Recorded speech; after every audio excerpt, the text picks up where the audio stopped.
practical costume. You're going to be looking at $200 million just to make it. Despite the character's absence from the DCEU, Fisher hasn't given up hope on playing Cyborg again. Fisher commented on good morning, and we're back. Twitch live stream by saying, so I decided I'm just gonna do ranked matches. I don't care if they're unranked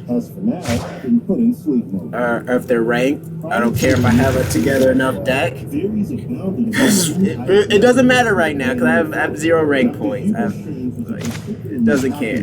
I don't care. I don't care. So yeah, I'm gonna try this garbage out. Famous comic book character at all. In reality, Baron Holtz ended up playing a fairly original character by the name of Hunter Griggs. Griggs was a sadistic prison guard at Belle Reed, tasked with guarding supervillains that would make up the Suicide Squad team. In the earlier scenes of the film, he's shown perpetrating particularly nasty acts of abuse against Deadshot and Harley Quinn. Eventually, Griggs is taken captive by the Joker, but at this point, he pretty much vanishes from the movie. So screwed. What do you mean by that? What do you mean by that? Get off! Get off! Harley, what do you mean by that? The audience has never shown Griggs' fate, and the DCEU is apparently in no hurry to clarify Harley's statement. Since Suicide Squad, Griggs has failed to appear in any other DCEU properties, and he isn't a part of the cast of the Suicide Squad. There appeared to be speculation that over who Hunter Griggs was. It turns out the character wasn't all that important to Suicide Squad, or, for that matter, the DCEU at large. Batman vs. Superman Dawn of Justice was all about showdowns between superheroes, but it still had room for a super villain. Yeah, so I know I'm plucking my nose here right now. By Jesse Eisenberg. The man who orchestrated the titular duel between Batman and Superman, Luthor is also responsible for creating Doomsday, the creature that eventually kills Superman. By the end of Batman vs. Superman, Luthor has been sent to prison, had his head shaved, and delivered some vague warnings to Batman, indicating that he was aware of an impending attack by Darkseid. Luthor's final moments in Batman vs. Superman set up plenty of different directions the character could go down in future DCEU movies. However, despite those cliffhangers, the DCEU version of Luthor and his potential connections to Darkseid have been almost totally ignored. He's only appeared once since Batman vs. Superman in a Justice League post-credit scene. To put it plainly, shouldn't we have a league of our own? In the years since Justice League, no other DCEU movies have even referenced this particular supervillain. And with no upcoming DCEU movies planning to end the character's absence, even Eisenberg is doubtful he'll ever return to the role of Lex Luthor. As he told MovieWeb, I probably won't do another. I don't know. If they're making another one, where I would be in it. Check out one of our newest videos right here. Plus even more legal videos about your favorite movies are coming soon. Subscribe to our YouTube channel and hit the bell so you don't miss a single one.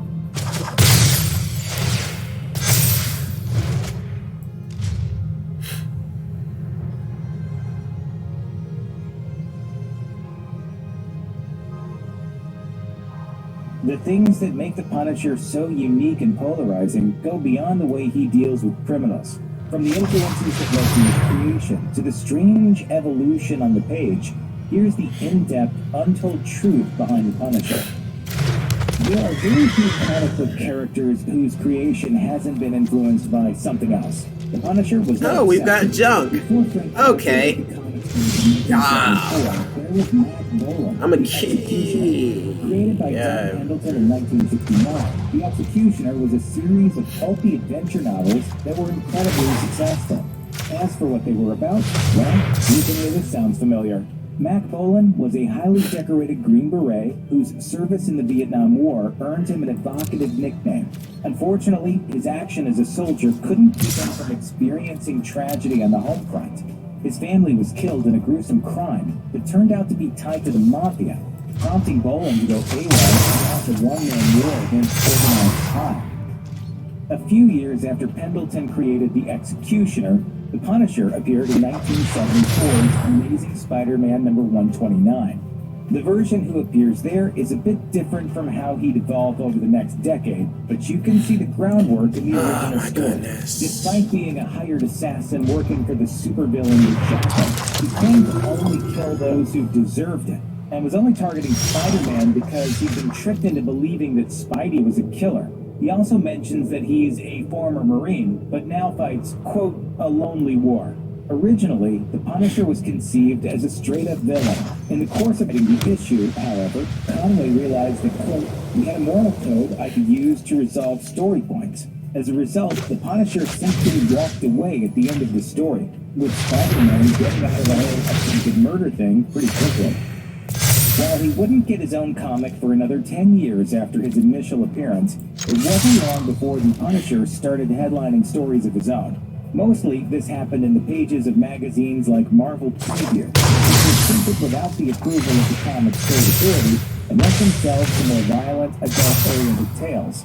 All of that changed in January of 1986 at the release of The Punisher #1, titled Circle of Blood. It picked up with Frank being sent to prison at Rikers Island, which, as you may know, is a very large building containing nothing but people who hate the Punisher. It followed Frank as he was broken out by the Trust, a clandestine organization that wanted to fund him in his war against crime and self-defense.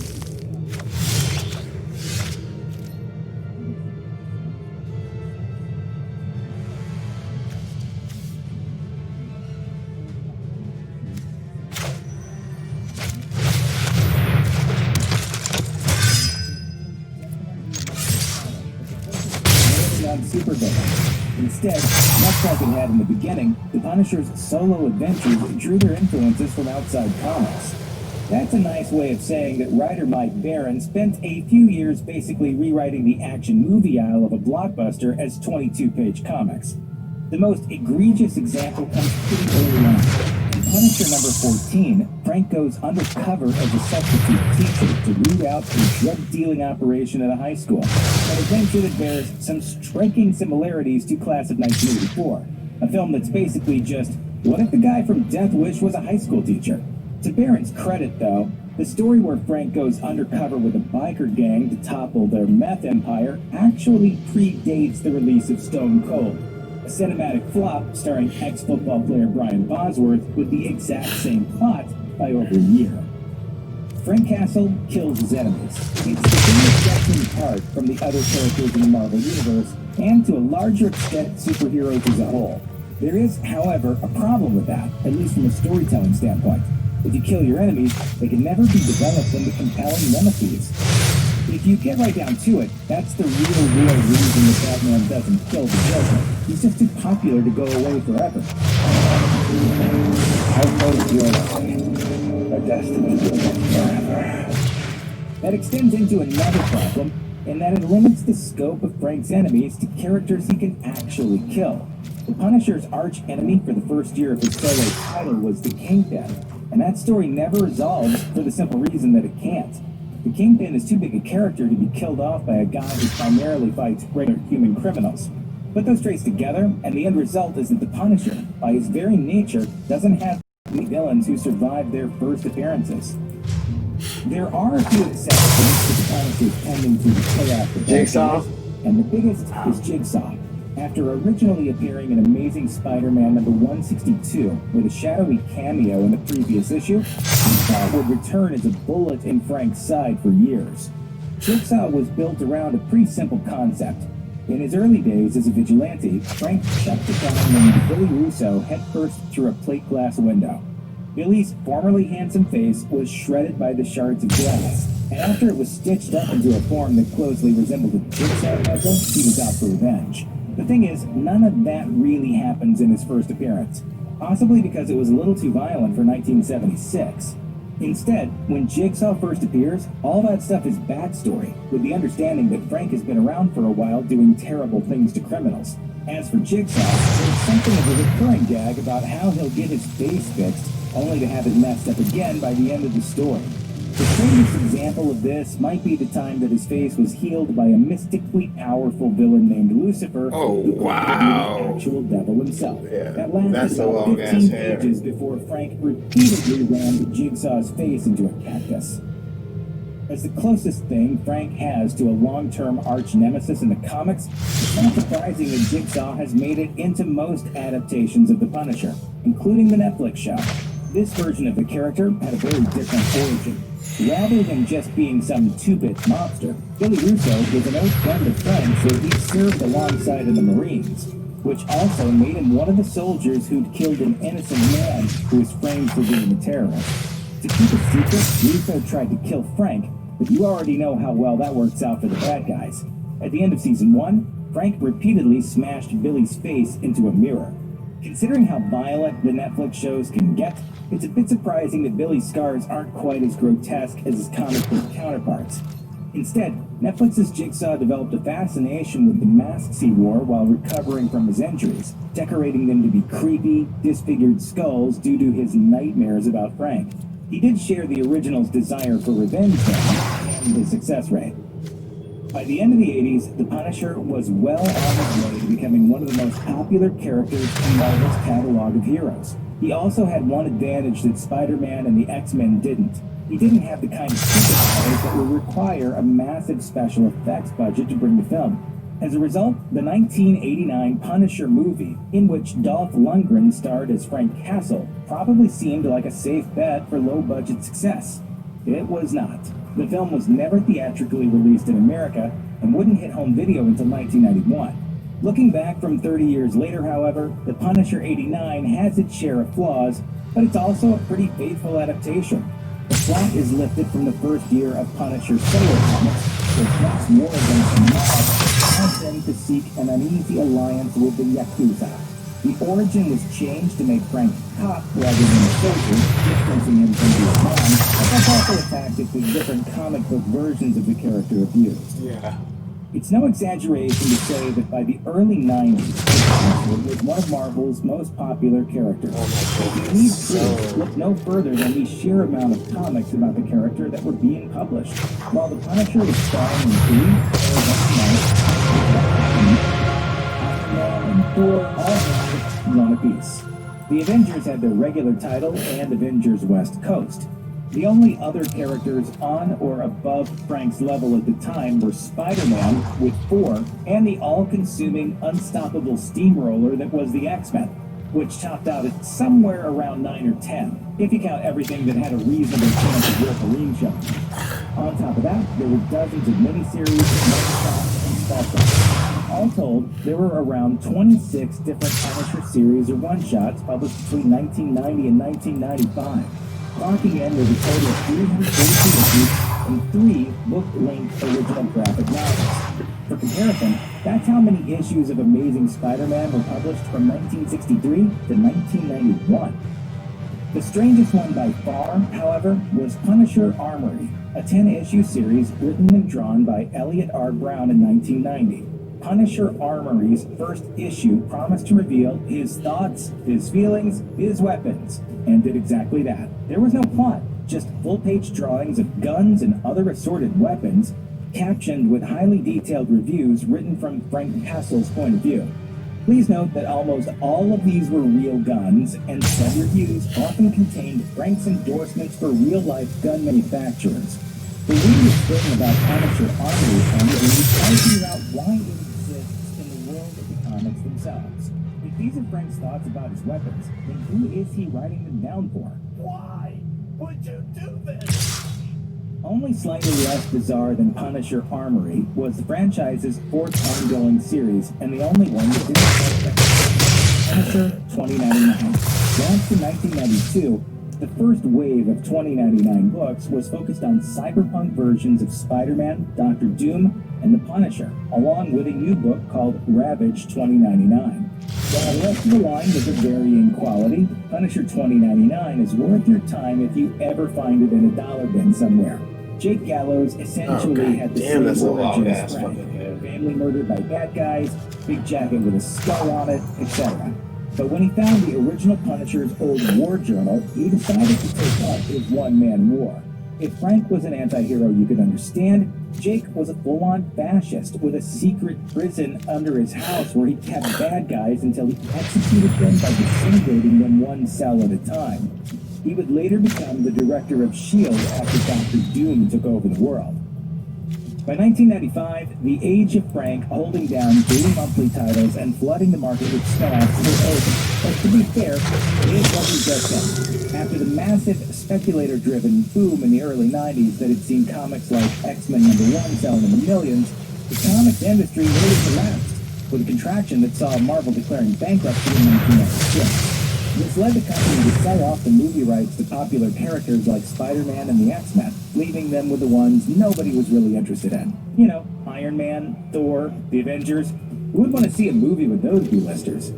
Anyway, after his titles got the axe, Frank just had a crossover called Over the Edge, which, among other things, saw him having a mental breakdown and killing Nick Fury. Fury got better, but Frank also believed that he'd killed his family in Central Park, much like his own family had been killed. That led him to finally plead guilty for what we can only assume were several thousand deaths. He was sentenced to die via electric chair, only finding out seconds before they threw the switch that the family had been killed by Bullseye, who framed Frank so convincingly that he bought it himself. It will not surprise you to find that Frank's execution was a hoax. Instead, he was broken out by a crime lord who wanted the Punisher to take over his empire. Punisher joins the mob was an intriguing look. The realized Punisher only lasted 10 issues. In the late 90s, Marvel was clawing its way back from bankruptcy to the time-honored strategy put against the wall. In 1998, however, the tide began to turn. That year saw the creation of the Marvel Knights imprint under artist-editor Joe Quesada, who handpicked creative teams with longtime collaborator Jimmy Palmiotti. The basic idea was to put the spotlight on street-level Marvel characters with a grittier direction that would hopefully propel them to stardom. And it worked.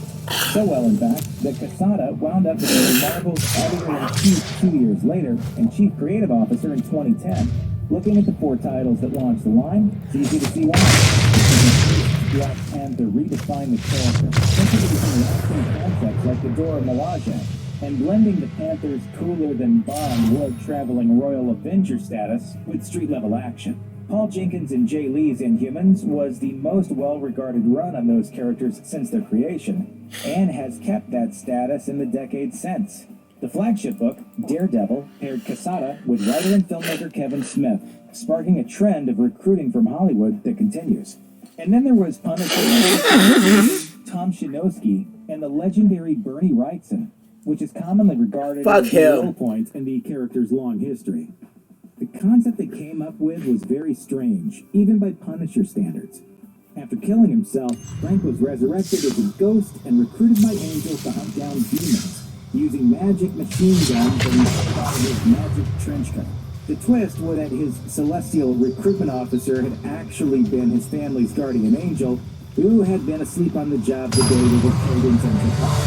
Unfortunately, the book was flopped, and the second attempt at Angel Punisher, the guest starred Wolverine, didn't do things. 2 years after the failed experiment of Angel Punisher, the Marvel Knights line took another shot at Frank.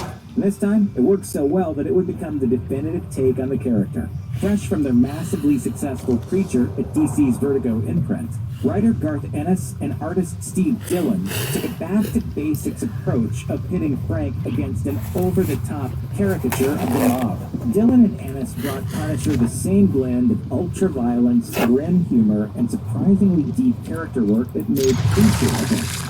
It produced the best Punisher run of all time up to that point, influencing virtually every interpretation of the character across all media for the next 2 decades.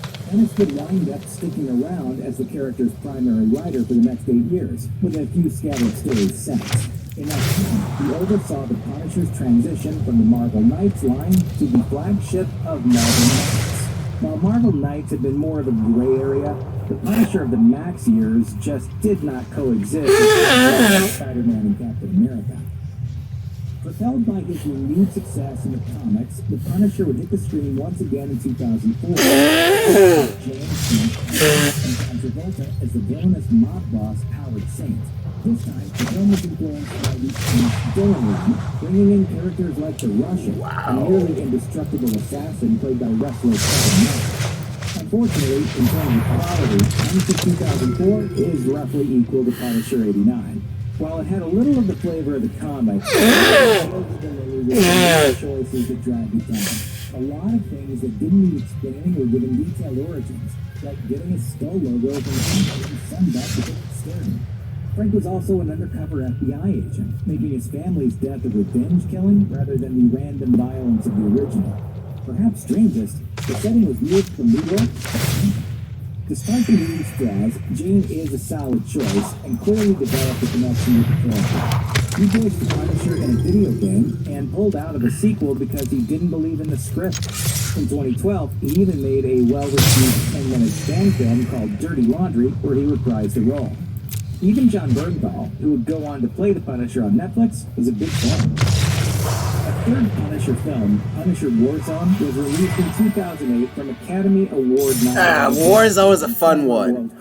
I wouldn't say it's a good movie, but it's a fun movie. It's a fun movie with gun movies. A fun The movie movie. stuck a little more faithfully to the comics, pitting the Punisher against Jigsaw and bringing in Microchip as Frank's sidekick. Unfortunately, there were also some pretty weird choices, notably in giving Jigsaw a brother, a cannibal named Looney Bin Jim, adding what was essentially just Jigsaw Plus to the movie instead of just focusing on Frank's most enduring enemy. The Punisher and Daredevil have been linked in comics for years. They're frequently depicted as ideological opposites, and one of Ennis and Dillon's most memorable issues involved Frank explaining his methods by chaining Daredevil up and forcing him to choose between shooting Frank or letting him kill a murderer. As a result, it wasn't surprising that in that truck? The Marvel series expanded to include the Punisher, who first appeared in Daredevil's second season before being spun onto his own show. Despite a fairly positive reception, the show was canceled, along with all the other Netflix Marvel shows, in 2019, with the launch of Disney Plus. Check out one of our news videos right here, plus even more music videos. Yeah. I wonder if that's going to be a big mistake on Disney's part.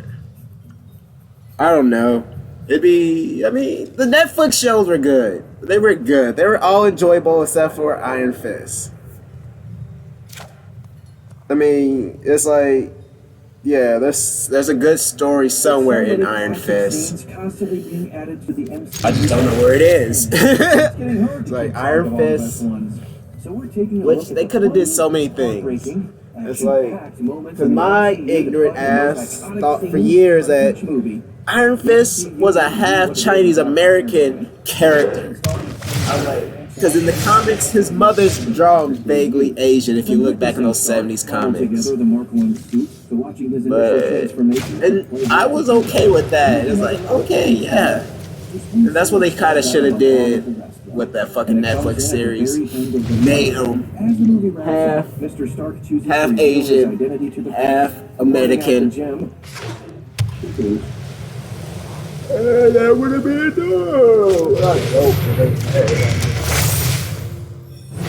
tolerable, passable, perfect way to wrap up the introduction to the MCU. Rejecting the classic secret identity trope and embracing a new life where superheroes take center stage. Although Iron Man 2 admittedly took a big step back from its stellar predecessor, there's one scene in the film that absolutely can't be overlooked. We're talking about Natasha Romanoff's invasion of Hammer Industries headquarters. While she factors in throughout the plot, as the story moves towards its climax, Agent Romanoff shows her true colors in a bold, practically solo assault on Justin Hammer's company headquarters. Hungry. The scene is intense. I know, right? Demonstrates why the former I'm always hungry. It's like, I don't even know. Among the superpowered It's like yesterday, the only thing I had was, the rest of the MCU mostly pretending it doesn't exist. I made some turkey hats, which should have been enough for 3 people, in all honesty. It should have been enough for 3 people. But I'm kind of like, fuck my brother. I'm sick of doing shit for him because it constantly feels like he's working against me.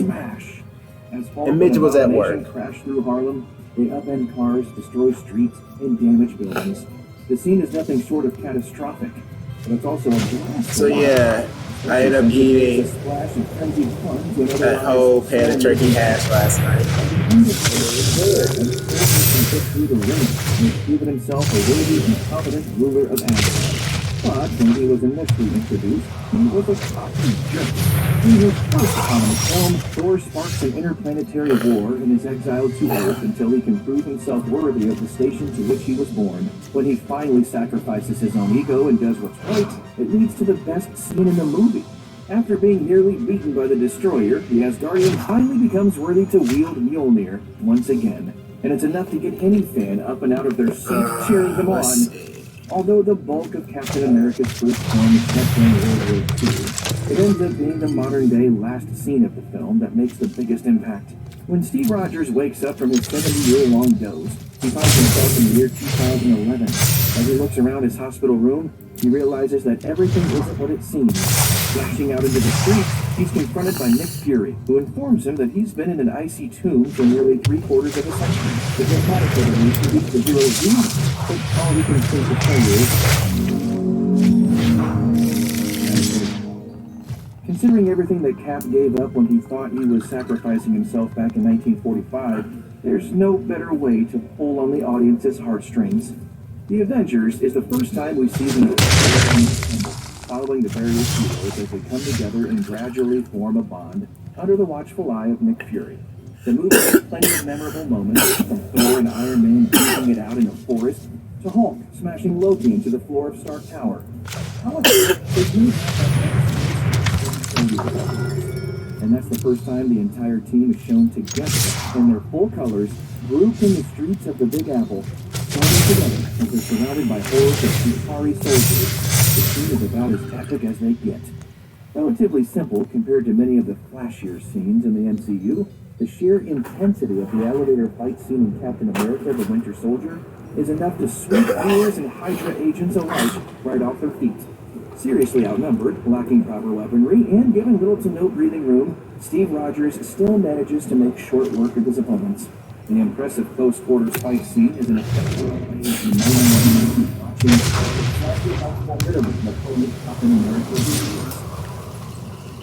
Before we get started, does anyone want to go? In the middle of Thor, the Dark World, Malekith arrives on Odin's doorstep with a squad. Yeah, like I'm not gonna block that. However, he's confronted by Thor's skilled mother, Frigga, who shows up as Jane's lone defender. Frigga creates a hologram of Foster, which successfully tricks the Dark Elf, but the Queen Mother is killed in the ensuing fight.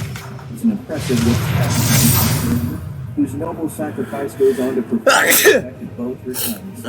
For all of Tony Stark's luxuries, it's when the genius is left to operate without this tech that he chooses. That's why the best scene in Iron Man 3 has to be when Stark infiltrates the Mandarin's lair with nothing but a grab bag full of improvised weapons. The sequence is exhilarating, as one misstep or a stray bullet could stop the armorless hero dead in his tracks. And yet, his ability to snatch victory from the jaws of defeat, even without his armor, everyone loves the guy so much. Ever since the group's arrival in the MCU back in 2014, the Guardians of the Galaxy have become synonymous with sarcastic yet effective heroes. While every single member of the gang of misfits is lovable in their own way,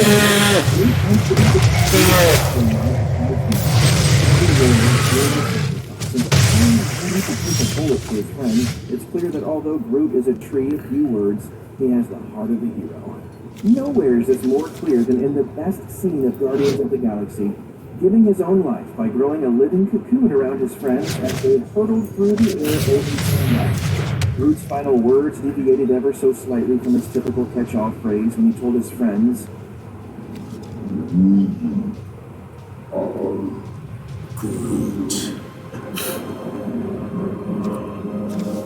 It was a scene that left both his friends and the audience in tears, and served as a defining moment for the enduring character. For all the excitement during Avengers Age of Ultron, it ends up being the mid-credit scene that sticks in the minds of viewers more than anything else. Why? Because it showcases Thanos and his Infinity Gauntlet still settling from the Battle of Ultron, putting on a stoneless gauntlet and announcing, Fine. I'm going myself. At the time of the film's release, it left fans out of their minds with anticipation for the approaching conflict and set the stage for the dramatic final act of the Infinity Saga. While Scott Lang's movies are fun, Lang's is connected to the whole narrative of the MCU, at least until Endgame came along. When Lang rolled up to Avengers headquarters with the quantum van and the Cashapp is your shield. role in the MCU. Oh shit! I should did untap. Particularly important. The moment nah, boss. into the quantum realm. Ant-Man attacks him by punching between the molecules of his suit, sabotaging the Yellow Jacket suit before Lang shrinks away into near nothingness. A moment later, he finds himself facing an eternity of lonely existence in the quantum realm. Fortunately, he messes with his regulator and manages to escape in the nick of time. Yeah, I know. I should be like. Due to Lang's close brush with self-sacrifice. I had to Also gives us our first glimpse into a world that would ultimately be pivotal in saving half of the universe. Yeah. Despite being the third movie in the Captain America trilogy, Captain America Civil War functions almost more like an Avengers film. The epic film contains a massive I'm just bored. The Avengers, with the focus rather than on Cap himself. It only makes sense that the most iconic scene would be one that involves heavy movement. When Team Cap faces off against Team Iron Man at the airport, it marks one of the few times in the MCU that we see so many heroes suited up on the same battlefield. It's also the only time we see groups of heroes fighting each other. And the matchups range from entertaining to heartbreaking. For all of these reasons, the battle stands out as not only a tragic yet epic event within that film, but as one of the most iconic moments in the entire MCU. Once T'Challa's cousin Killmonger arrives on the scene in Black Panther, all eyes are fixed on the antagonist. I'm hungry. I need a. That's the issue with this house right now. In all of the MCU. He manages to wrestle power from T'Challa, only to lose it in an epic combat deep in the minds of Wakanda. The duel ends with Killmonger defeated, but T'Challa, graceful and victorious, leads him out to witness the beauty of Wakanda. Rejecting T'Challa's offer to attempt to heal him, Killmonger chooses to bleed out, leaving his cousin with these powerful and memorable final words.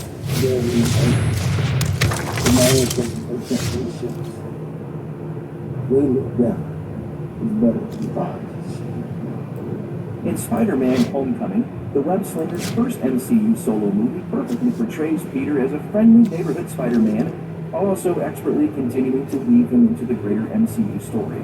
This is never on better display than when Parker is confronted by Tony Stark on a rooftop high over New York City. In the scene, Stark arrives in his Iron Man suit to chastise Peter for his reckless behavior, which also demonstrates Tony's own ongoing struggle with the Sokovia Accords.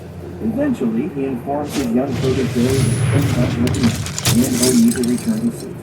When Peter blurts out that he's nothing without his apparel, Stark emotionally replies, "I'm nothing without my shirt, so you should have." The encounter leaves Peter crushed.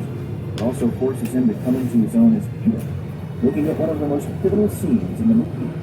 Throughout Guardians of the Galaxy Volume 2, the space pirate Yondu gradually makes a 180-degree turn from his characterization in the first film, shifting from Quill's estranged father figure to an official member of the team. However, his time as a Guardian of the Galaxy is short-lived. Soon after he helps Quill take down Ego, Yondu gives himself up in order to save his adopted son from suffocating in space.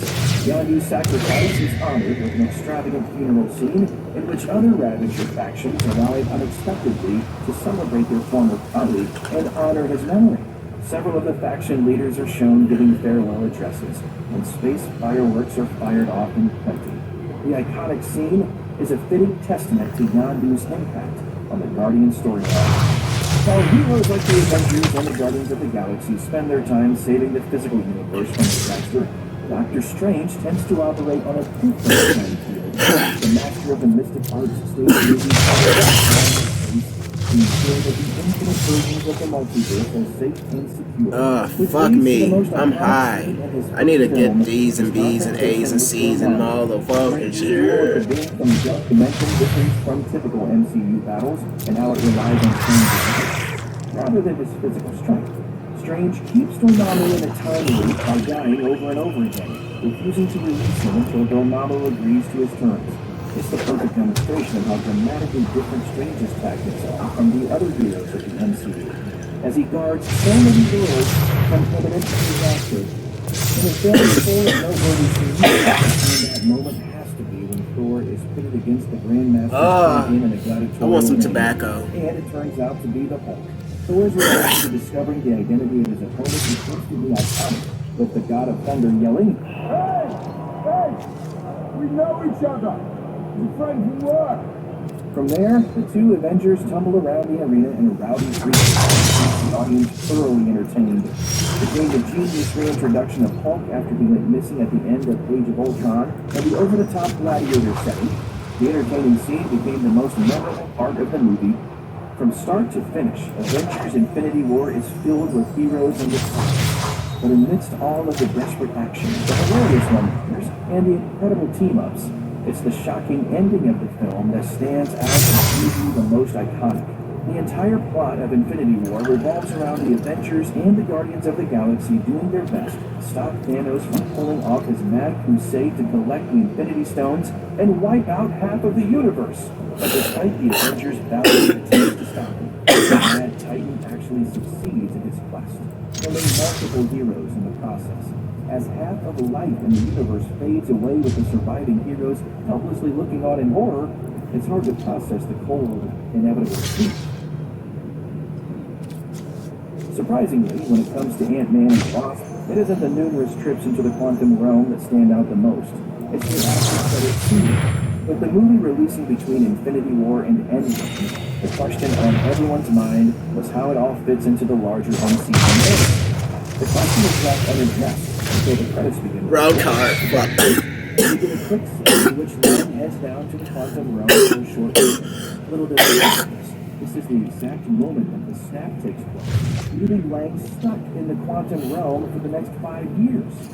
Although Carol Danvers' first movie released between Infinity War and Endgame, it actually takes place a few decades earlier in the 1990s. For most of the film, Danvers' origin remains a mystery, shrouded in an amnestic blur that isn't resolved until later in the film.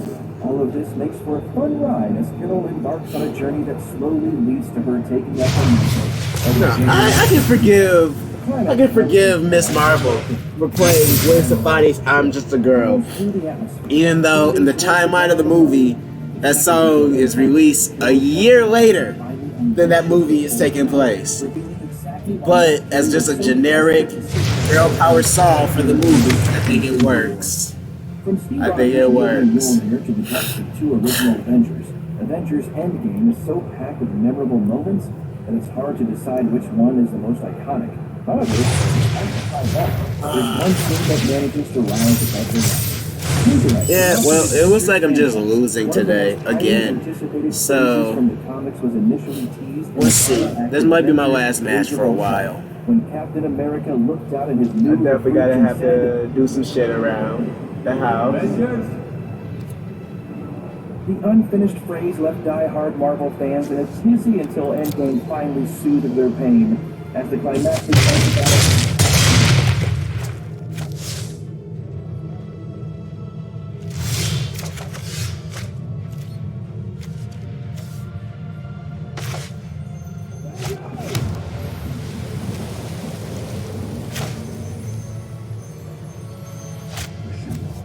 With the Thanos narrative in the rearview mirror, the MCU came back down to earth to wrap things up in Spider-Man Far From Home. The film served as a fitting coda to the massive Infinity Saga that showed Peter Parker processing the philosophy of Tony Stark, while understanding that it was time to move on to the next adventure. Once again, it's the final moments of the film that tend to linger most with viewers. As he swings through New York on a date with MJ, Peter is suddenly confronted with a Peter's identity, but the most shocking element of the report is J. Jonah Jameson, played by J.K. Simmons, reprising his role from Sam Raimi's Spider-Man. Now is the Simmons' time to appearance means strike. for the rest of the MCU remains to be seen. But the unexpected twist instantly made his cameo the most iconic part of the entire movie. Yes. Check out one of our newest videos right here. Plus, even more looper videos about the Marvel Cinematic Universe are coming soon. Subscribe to our YouTube channel and hit the bell so you don't miss a single one.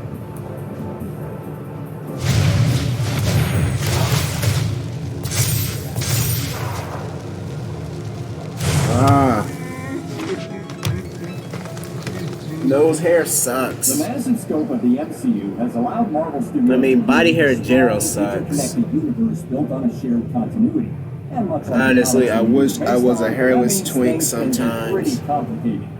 The Marvel Cinematic Universe doesn't start with Tony Stark getting kidnapped in 2008, Carol Danvers being taken to Hala in the 90s, and even with Steve Rogers volunteering for the Super Soldier program in the 40s. Instead, like most universes, this one starts at the Big Bang. Going chronologically, the first event we see in the MCU is the creation of the Infinity Stones. As the Collector explains in Guardians of the Galaxy, they were born from the 6 singularities that caused the universe to explode into existence before being scattered across the universe.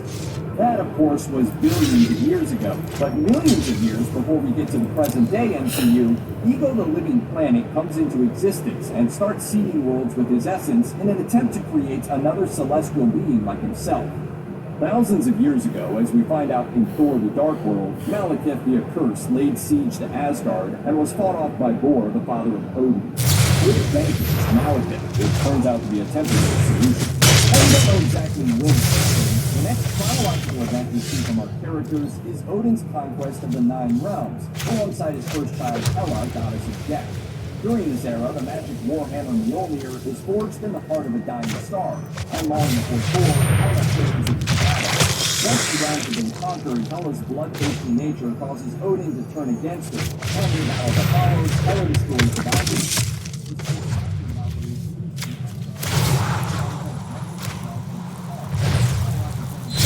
Another dimension by Odin, who literally covers up all traces of her existence. Sometime after that, but still pretty far back, Odin and Frigga have a son, Thor. Shortly thereafter, Odin slays the frost giant Loki and adopts his son Loki as his own. As children, they did not exactly get along. He transformed himself into a snake and he doesn't allow snakes. So I went to the back into himself and said, "Yeah, it's me." And then he stopped me. Also millions of years before the present day,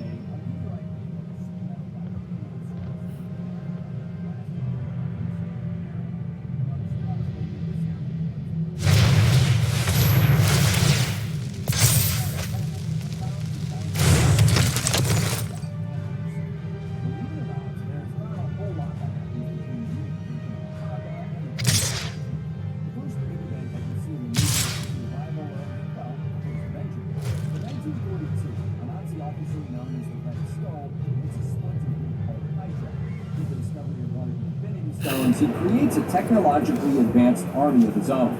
That same year, Steve Rogers volunteers for an experimental attempt at creating a super soldier using a technique created by Dr. Abraham Erskine. The project works, giving Steve the body of Marvel's funkiest Chris. When Erskine is assassinated, the research is lost. Rather than risking their only super soldier by sending him to fight in the war, the Army gives Steve the codename Captain America and uses him primarily as a spokesman to sell war bonds. Eventually, Steve becomes an active soldier in the war.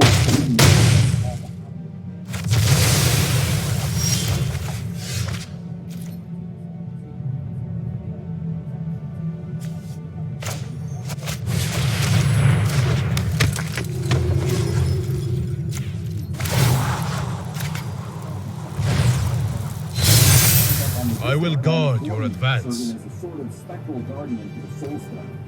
As for Steve, he crashes a bomber jet into the Arctic to keep Hydra from destroying New York. He is also presumed dead, but survived, frozen in suspended animation for the next 66 years. While things are pretty quiet for the MCU between 1945 and 1995, there are a few notable exceptions. Peggy Carter continues to work for the Strategic Science Reserve, first in New York in 1946, and then in Los Angeles alongside Howard Stark in 1947. Around this time, the Soviet Union releases the first graduates of its brutal Red Room facility, where orphaned girls are trained as spies and assassins. Sometime shortly after this, Steve Rogers travels back in time through 2023 to reunite with Peggy. She continues to work in military intelligence for the next few decades with Stark.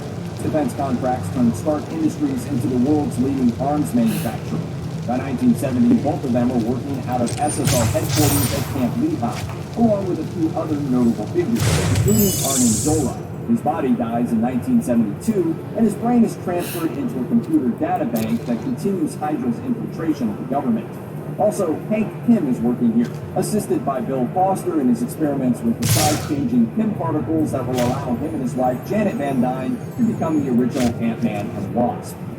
In 1974, Howard Stark launches the Stark Expo, displaying the city of the future powered by a clean energy arc reactor that's about the size of a house. For some reason, he also hides the structure of a new element in the arrangement of the buildings, which is the kind of science it pays to not think too hard about. In 1980, comes to Earth, when the invented Meredith Quill, and not much later his son Peter is born. In 1987, Janet Van Dyne is lost in the quantum realm after she and Hank Pym attempt to stop a rogue Soviet missile targeting the United States. In 1988, Meredith Quill dies from brain cancer, intentionally caused by ego. He works on a mixtape of classic rock favorites. Petra, I hope Peter you are is then proud abducted of by a our band of outer unit. space outlaws called the Ravagers, who give him a pretty terrible childhood. Yondu is the guy who abducted me, kicked the crap out of me so I could learn to fight and get me in terror by threatening to eat me. Yeah. In 1989, Pym resigns from the USSR after finding out that they intended to use his Pym particles to create weapons. The organization has also now been renamed the Strategic Homeland Intervention Enforcement and Logistics Division. We're working on it. Also that year, Air Force Captain Carol Danvers, who is the full-time Avengers, volunteers for a test flight of a light-speed engine powered by the Tesseract. When they're shot down by the Kree, a militaristic alien race constantly at war with the shape-shifting Skrulls, Carol's body is overloaded with the Tesseract's energy, giving her incredible powers and also wiping her memory. A Kree soldier named Yon Rog abducts her and takes her back to his homeland, Hala. Here she's made to believe that she's actually a Kree named Peter. Meanwhile, while all of this is happening on Earth, things continue to develop in space. Thanos, an incredibly powerful alien from the planet Titan, who's obsessed with balance, begins to seek out the Infinity Stones, laying waste to half of the population of entire planets. He also occasionally abducts young survivors, training them as soldiers. Assuming that most of the more humanoid characters are around the same age as the people portraying them, that his two most notable adoptions happen in the late 80s or early 90s, Gamora and Nebula. Every time the two sisters spar, Gamora wins, and Thanos systematically replaces pieces of Nebula's body with cybernetic parts. In 1991, the Soviet government sends the Winter Soldier to assassinate Howard and Maria Stark, making it look like a car accident. Their brilliant slacker son, Tony, is left in charge of Stark Industries. Makes a tiny profit from secret arms deals with terrorist groups. In 1992, King Cashapp Volcano raised Oakland, California to investigate arms deals involving stolen vibranium. The culprit is his brother Njobu, who was killed in the altercation.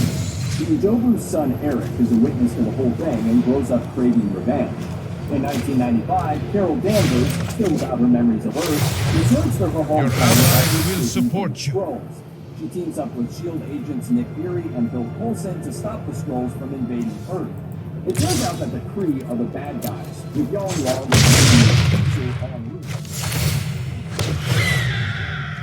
Once and for all. Finally, in full power, Carol... I'm trying to come back. I'm trying to come back. Causes him to sport a fashionable eye patch for the rest of the franchise. Before she journeys back into space, Carol gives Fury a pager that can summon her in case of a dire emergency. Inspired by Carol and her original call sign, Fury lays the groundwork for the Avengers Initiative, a program designed to create a team of superpowered heroes to deal with large-scale threats like alien invasions. Oh, God. Damn, that is crazy how much hair I pulled out of my fucking nose. Killian at a conference in Bern, Switzerland. He's very rude to Aldrich, who remembers that as a sore point for about 14 that one is years. long as hell. That has a curl to it. All levels of the United States government. I know. Nose hair disgusting. But, you know, In 2000, you gotta take care of it somehow. The MCU as it happens.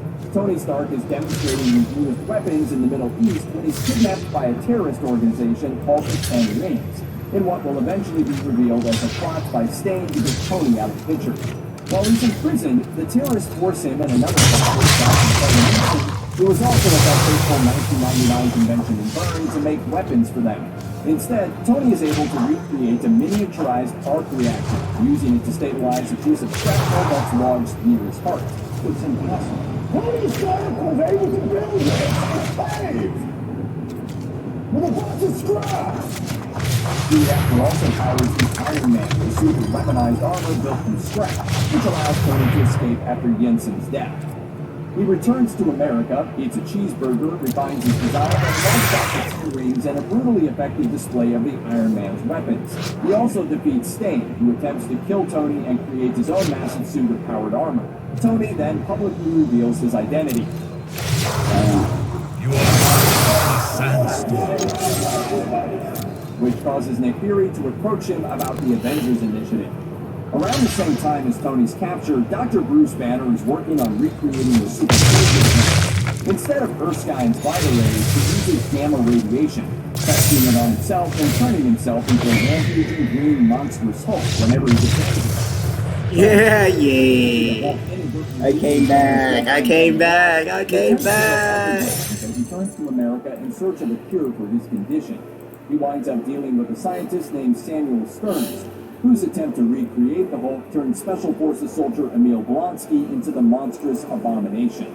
6 months after revealing his identity publicly,